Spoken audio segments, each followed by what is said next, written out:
Morning, everyone. Welcome. My name is Menachem Creditor. It's my honor to serve as scholar in residence and rabbi for UJA Federation New York. We come to you live every day with Torah, music, blessing, and community. We've been doing so since March 18th, 2020. Today is Wednesday, March 1st, 2023. 17 days short of 3 straight years of Torah every day, of finding each other every day. What a gift it has been to be part of a growing global community who knows the Torah can be an anchor in an unsteady world. So glad to see all of you, and so appreciative of the blessing of welcoming and learning from you, building a community in a collaborative way. Despite how strange this platform is, your voices are present. Your hearts are present in our community. What a gift it is to be part of this world with you. Let's see who's here so we can say good morning to each other properly. April and Carl, Linda and Cheryl, Boker Tov. Sharon, so good to see you. Masiak, sending love. Roberta, good morning. Hi, Judy. Lydia, good to see you too. Deborah, sending you comfort. I'm so sorry for the loss in your life. May you feel the comfort and love from all of us.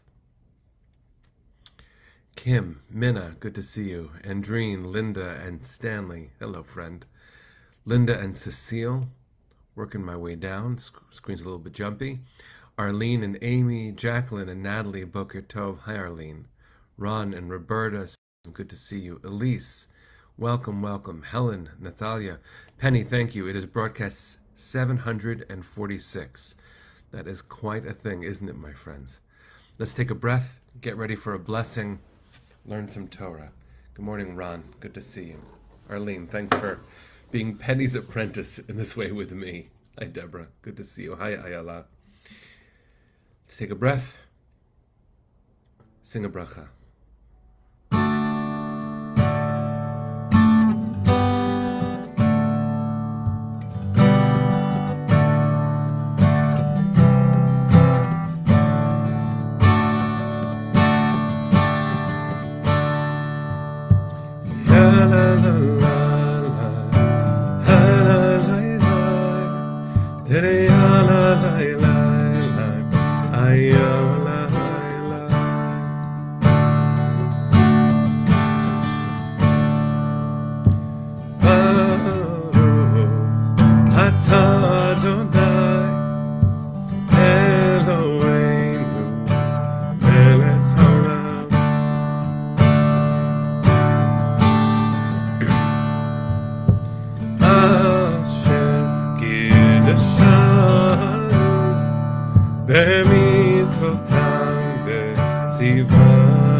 Good morning, friends. Good to see all of you. Let's learn some Torah. It's Parsha Tetzaveh, and this week has been a complicated one in our lives, given the upheavals in the state of Israel and the Palestinian territories, given the recriminations of violence within and between those communities, given the ongoing protests against the Israeli government by Israeli citizens numbering in the hundreds of thousands, including a day of disruption all through the state of Israel today. I encourage you to pay attention to the news to see how democracy is being championed and defended by Israeli citizens, and to be involved in the ongoing and tragically unnecessary conflict between Palestinians and Israelis. There is enough room. There is enough room. And I know that I should look at Parshat Tetzaveh and stick to the text, but given our world, that's not how Torah works. Torah as an applied, heartfelt, program for thinking and responding, demands that we hold the world and the past and the future and live in the present all at the same time. Adrian, the response I have for you is that the best source of news for Israel is the Times of Israel. There is no comparison between the Times of Israel and any other news outlet. You'll see a variety of opinions on the blogs and responsible journalism in the news section, and their podcasts are just wonderful. To the Parsha. Parsha Tetzaveh is a very, very complicated Parsha, especially because for the only time since Moses is introduced until the end of the Torah, he doesn't appear. And I turned today, thank God for the use of technology, to one of the Rebbes that left the world recently, Rabbi Jonathan Sachs, Zichrono Livracha, of blessed memory, who has a comment that really opened my eyes to a facet of this Parsha that could be instructive to us all. Rabbi Sachs points out that there is a theory that Moses' absence from this Parsha and the overwhelming presence of Aaron, because Aaron is really the focus of this Parsha, is a punishment for Moshe having said no to God's demand that Moses be the servant, be the prophet. Moses said no 3 times. In fact, every Israelite prophet in the Tanakh, in the Hebrew Bible, doesn't want the job. And when Moses says no, at a certain point in Exodus, God says, fine, your brother Aaron is on the way. He will be happy to see you. He will be your spokesperson.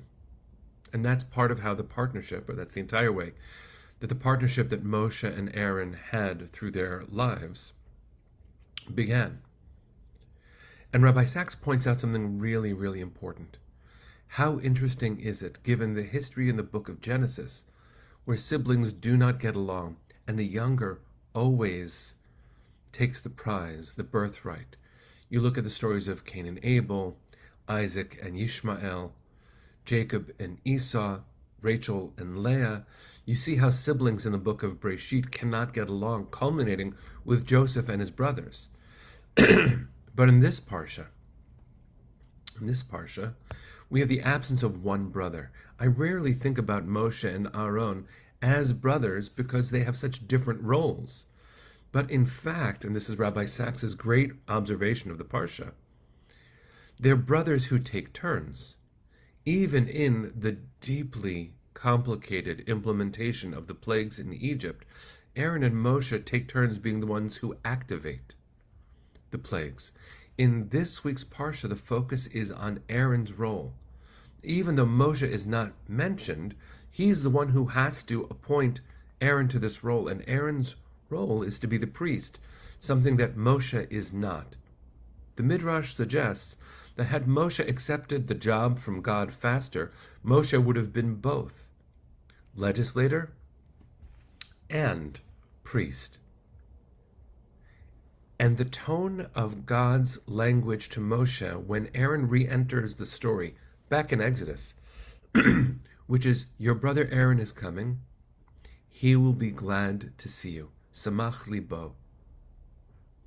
There's something about how that intention flavors this Parsha, if we use that framing, which I think we should. Because what Rabbi Sachs points out is, it would be understandable for Aaron to have deep resentment about Moshe. After all, Aaron is older than Moshe. For Moshe to be the chosen one, to be the one who goes up the mountain, to be the leader of the people, and for Moshe to have been an outsider to his people's degradation, after all, he was raised in the palace. How incredible for God to say to Moshe, Aaron is coming, he will be happy to see you. How incredible to see the partnership between Aaron and Moshe, how important when it comes to the rulers or the authorities or the government of any nation, to have checks and balances that are built into the partnership. It probably was a good thing.